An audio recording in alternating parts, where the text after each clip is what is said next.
Hey guys, welcome back to my channel. Today's video is going to be an October and so far in November reading wrap up or recent reads. I didn't do one in September because I vlogged and talked about the books I read in September at great length in my reading vlogs. You can find those linked in my description box if you're curious. Before hopping into it, if you're new here, hello, my name is Emily. This is my second channel where I talk about everything that interests me outside of the beauty space. I'm actually sitting in my beauty space today because I didn't have a chance to film earlier, and this is where my lighting setup is. So please excuse that if you're just here for the books. I would love it if you would subscribe to my channel if you're interested in bookish content, motherhood content, or gardening content, because I like to post about all three on this channel. We're just going to hop right into the first book I read in October.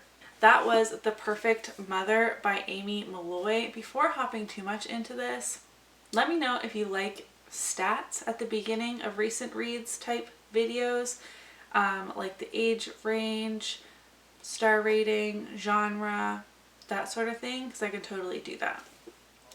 The Perfect Mother by Amy Malloy. This follows a mommy group in Brooklyn, New York. These mothers get kind of put together by, I don't know what you call it, like some online like motherhood forum service type thing. So people are grouped together by when they are due, so they get to know each other while they're pregnant. All their babies are due in the same month. So we are following the May mothers group. All their children are due in the month of May. However, at the very beginning of the book, one of the mother's child is kidnapped, and that kicks us off. I was so scared to read this book because I have major parental anxiety, and I had a hard time with the first portion. But as we were kind of like working through the whodunit, the mystery, the thriller aspects of this, I was feeling better. But the initial like he's taken, I couldn't handle it. So you're following perspectives from all of the mothers within the group, but you're not told who you're following. So I found that kind of jarring at some points. You're given, the date and how many days since the baby was missing. So for example, chapter 10, day 5, to the May mothers. It starts off with a blurb from, the village is like the forum.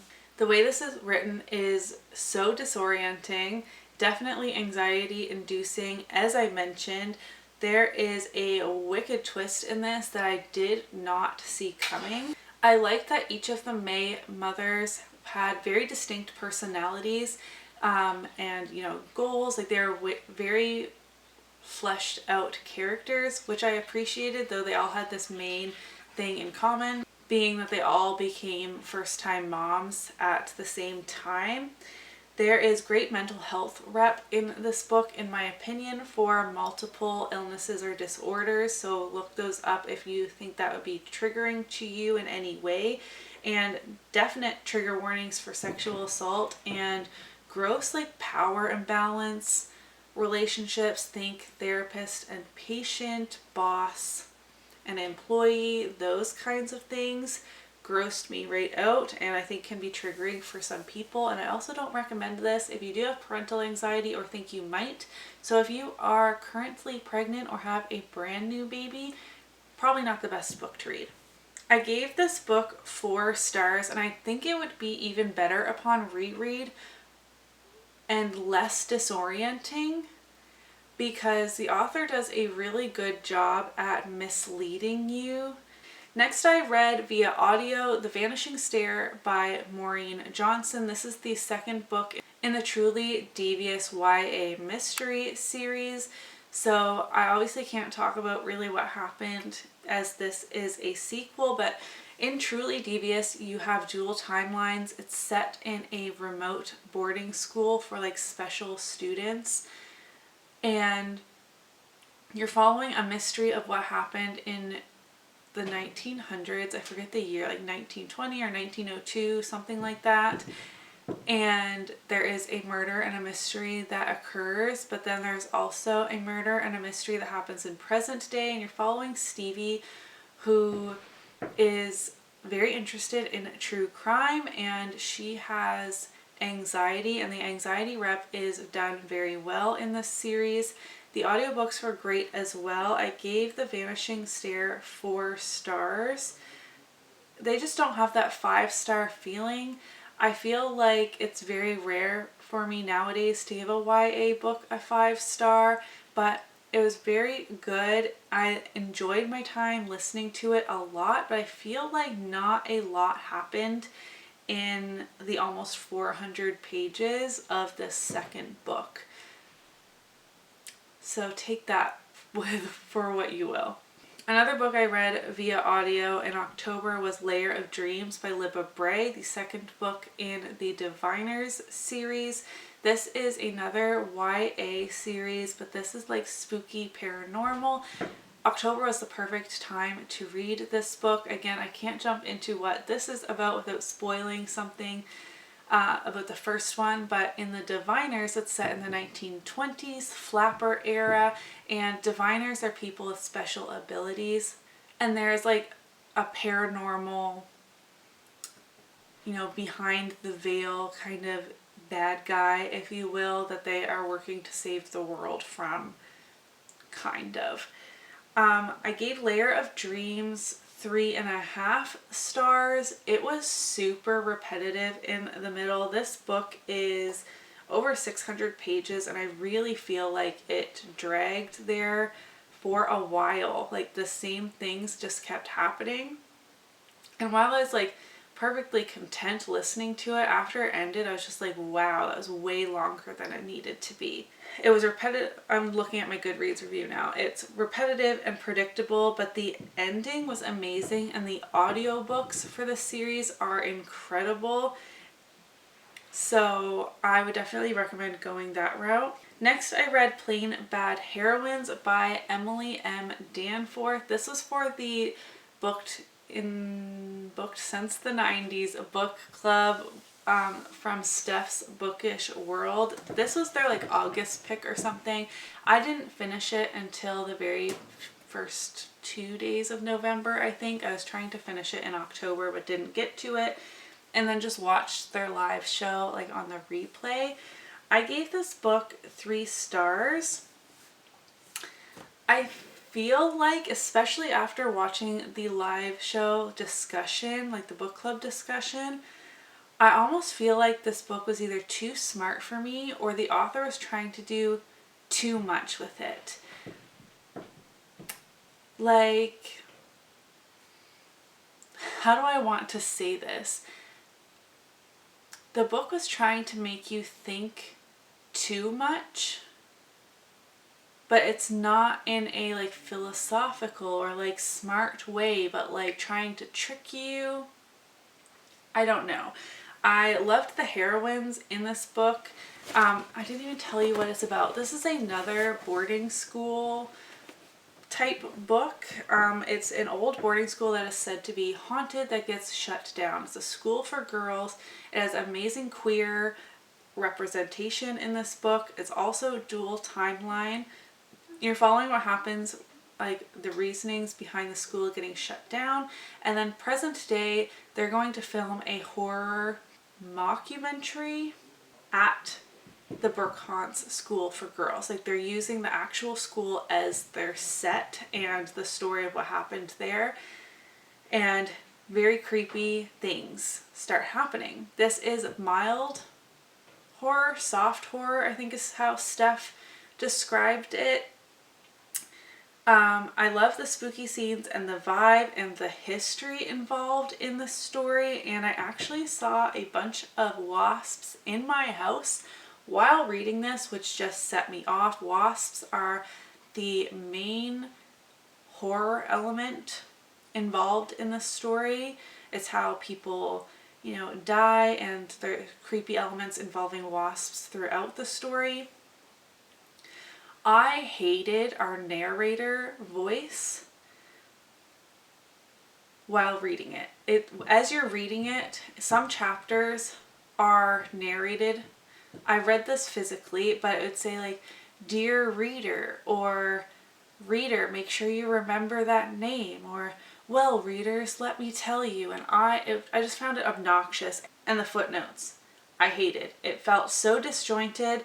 It took me forever to read it. The footnotes, when reading it physically, the asterisks were so small you could hardly see them. So then you get to the bottom of the page, realize there is a footnote, and then have to like scan back up the page to find where it fit, because if you read it on its own, it doesn't make sense. Some of them were so irrelevant, like I'm getting annoyed already. Like it just made me so mad. The footnotes were just so distracting to me, and they weren't necessary or enjoyable in the way that the footnotes in like Nevernight were for me. Like I can read footnotes, but these ones I did not like how they were done. This left me feeling like the book was entirely too long, and yet not long enough, as some aspects I didn't feel like were fleshed out enough or drawn to a good conclusion. And this is where I'm saying, like, upon the like listening to the live show discussion, thinking it through, it's so difficult to come to some of these conclusions and connect dots that were interwoven around the story. I feel like I would understand more upon reread, but I also don't really care enough to reread it. I don't know. I didn't love it, if you didn't notice. I did give it 3 stars. I think it was well written, but was it, if I had such a hard time with it? I don't know. This book was very confusing. Next, I read How to Talk So Little Kids Will Listen, a survival guide to life with children ages 2 to 7. This is a nonfiction parenting book, obviously. I gave this 4 stars. I was recommended this by someone who does gentle parenting on like social media. I'm trying to be a more gentle parent because I'm really not. I'm quite impatient, and I hate that about my parenting, if you will. And this book had a lot of good tips, a lot of examples. Some reviews say that they're very repetitive, but I actually liked the repetition in that it was teaching you the same principle but looking at it from different real life scenarios, and I did find that very helpful.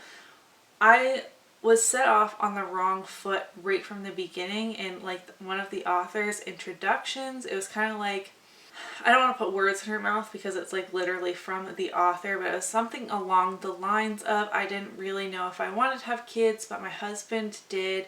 I was very career driven, and she thought that she could have like kids on the side as like something to do on the weekends and like not actually have to put that much effort into. And now she's like a world-renowned parenting expert. What?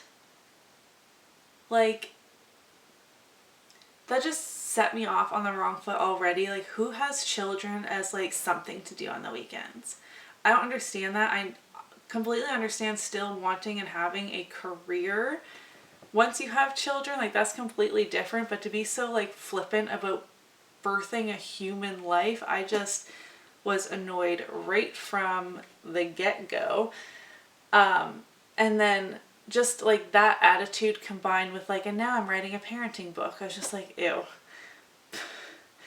And as with like all nonfiction, like self-help parenting books like this, you take some advice, you leave some advice. So for that, I felt like it was pretty good. I gave it 4 stars. Next, I read It Happened One Summer by Tessa Bailey. This is like a grumpy and sunshine romance that I love, like enemies to lovers, kind of. You're following Piper, who is a modern day socialite, like an Instagram party girl, but she's like almost 30, so it's time for her to grow up. She gets in trouble and her stepdaddy cuts her off and sends her to where her mother and father met and lived until her father died. It's a fishing town, and she meets a fisherman there, and it is a romance book. and I'd like to know where I can find myself a Brendan. I'm married, but like, I gave this 5 stars. I loved it. Piper was a little annoying in the beginning, but that is necessary for her character growth from, you know, the beginning to the end of the story. The smutty scenes were hot. The characters were well developed. There will be a sequel involving Hannah, Piper's sister, who was involved in the story. And I'm excited to read that. I think it comes out in March of 2022, I believe. 5 stars. I loved it. I don't have that much to say, so I feel like with like smutty romance type books, you can't say too much because it spoils it pretty easily. I definitely recommend it. It's very deep into fall, basically winter here, and though it's called It Happened One Summer, it's not really like beachy, summery vibes, so I think you can read it any time of year. And lastly, the book I finished today was Ugly Love by Colleen Hoover. I'm not going to give a review of this in today's video because either the video I posted before this or the one that's coming next is a reading vlog where I'm reading Colleen Hoover books for the first time. So I'm picking up Verity next. If you're interested in hearing my thoughts on these 2 books, then keep your eyes out for that reading vlog or go watch it if you haven't already. I don't know when it's going up. Whew, I feel like I've been talking forever. Those are my recent reads, the books I have finished in the last month and a half. Not a ton, but I'm very happy with my reading. Over the last little bit, I just feel really good about it. I feel like I haven't read any adult fantasy in so long. I'm slowly picking my way through Royal Assassin. I am reading that physically right now and also listening to the audiobook of Cress by Marissa Meyer. I am trying to finish up some series before the end of the year, so wish me luck with that. Let me know in the comments down below which book have you finished most recently and how did you like it. Give this video a thumbs up if you enjoy this style of video, and I'll see you in my next one. Bye.